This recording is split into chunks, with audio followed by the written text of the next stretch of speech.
Hi guys, today I have another Does It Work on Oily Skin all day wear test for you. I've been wanting to try these products for a while because they are specifically in big letters marketed as being matte. And they're also from the drugstore, and I like to mix it up with drugstore stuff, and I'm also on a mission this year to try more drugstore foundations. So today I'm actually testing out 3 products because they kind of all go together. So these are the CoverGirl Outlast products. We have the foundation, the Outlast Stay Fabulous 3-in-1 foundation, the Outlast All Day Matte Finishing Powder, and the Outlast All Day Concealer. So I will be testing these all day long for you, and let's just get into the application. Starting with the CoverGirl Outlast Stay Fabulous Foundation and Sunscreen, SPF 20. This is kind of like an old product at the drugstore, but I've never tried it before. And it does say right on it, lasting power of a primer, coverage of a concealer, and blendability of a foundation in one. And it says shine free. So that's good news for us oily people. I've always heard good things about this foundation, but it's one that I've never seen come up on people's year-end favorites or anything. So I just want to see for myself. I'm going to do half of my face with this L'Oreal Infallible Sponge, which is actually a really great sponge from the drugstore, and I'll do the other half with the foundation brush. This is the Sephora Pro Core Diffuser brush. I've already done my eyeshadow because the palette I use has a lot of fallout, and I just didn't want to deal with that today. So let's just start by applying this. I wasn't sure if this would work for me, but usually the second foundation from the bottom, sometimes the third from the bottom, is usually my shade in most things. I feel like that might be too much I just put on. Oh well. Let's start with the Beauty Blender.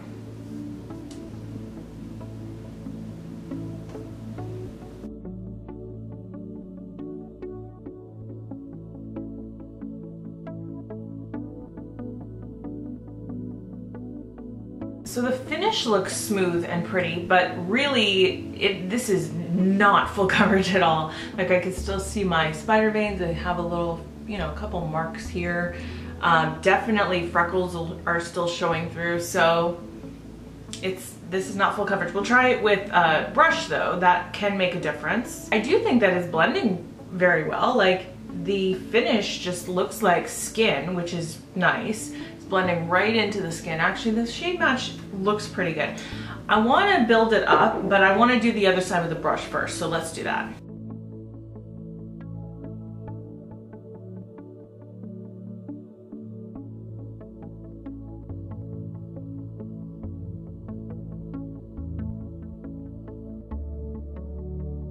I feel like it gave me better coverage, but it's not blending as well as with a beauty blender, so I'm just going to go over a few spots where it's looking pretty streaky. So I definitely like the way it blends better with a wet sponge, but the coverage level is higher here. So I'm just going to try to build it up on this side.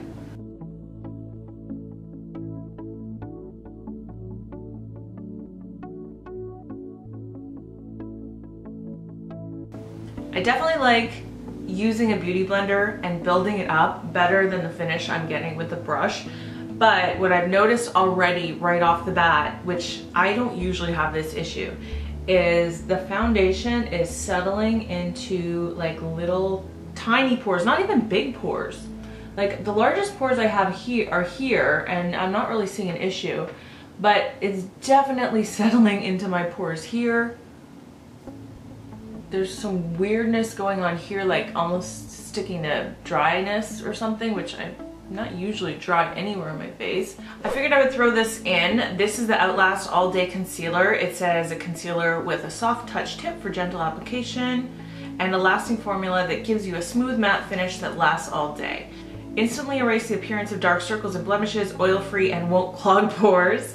And soft touch applicator helps erase the appearance of dark circles. So lots of claims about being matte, about lasting all day, about covering dark circles, of which we know I have very bad ones. I'm not going to color correct because I'm just going to see how this works on its own. This is in the shade 820 Light. I'm not really sure how much to use.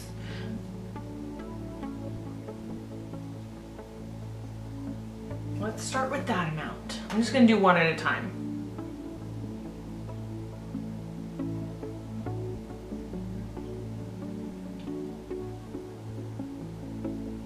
It has a nice texture. I really don't feel like it did much to cover up my circle though. Can you see?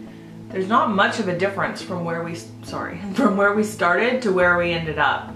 I guess I could put on a little bit more, but I don't want to totally cake it up under the eye. I do want to say though, the texture of this is lovely. It's very fluid. It's not really heavy at all. It's very light. I don't think that made much of a difference with the second layer.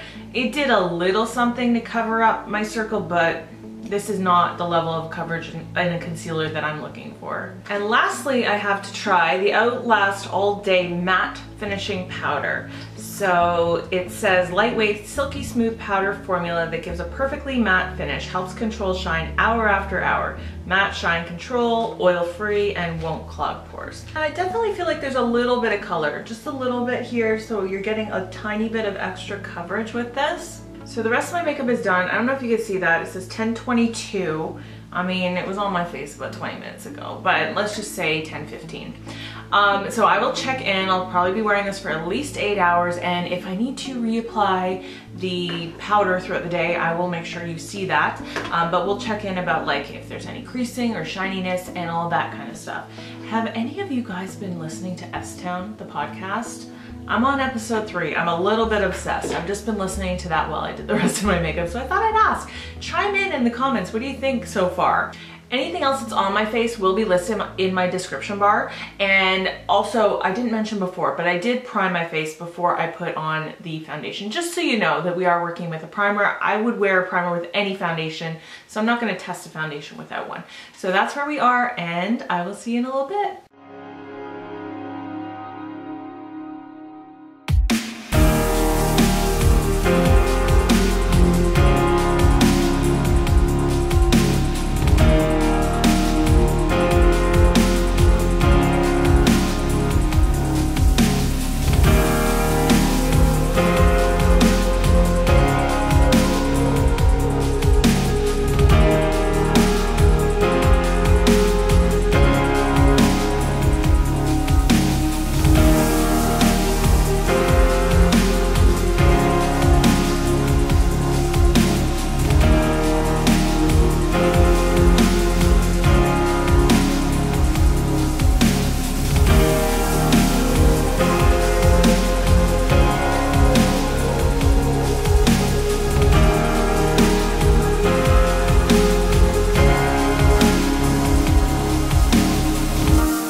In terms of like where it was kind of settling into my pores, I don't really see that happening more. So there's just what was originally there, which is a tiny little bit. Really, you can only see it when you look super up close, but it's not getting worse, which is good.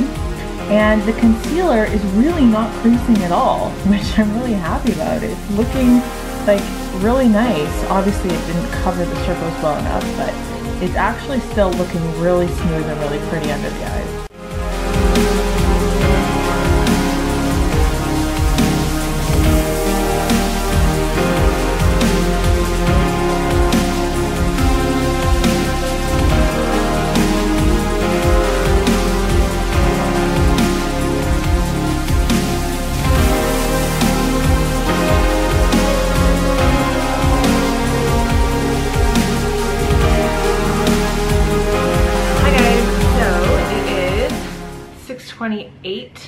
I have now been wearing this for over 8 hours, like 8 hours and 15 minutes, something like that.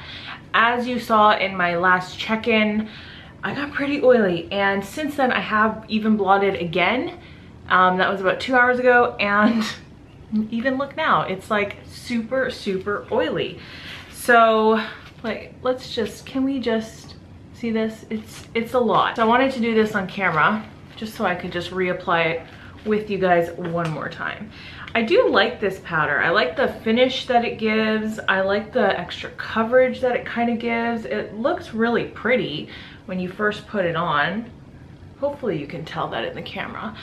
But the thing of it is, the foundation, the powder, they are not doing anything to keep me more matte than normal. In fact, I actually feel a little bit more oily than I normally do. Usually I do get oily after about 3 hours. I usually have to reapply powder or blot around every 3 hours, and that was very typical with this foundation and powder combination. However, when I did do that with this, at least it still looked good. Like, it wasn't breaking down, and it really hasn't broken down anywhere on my face.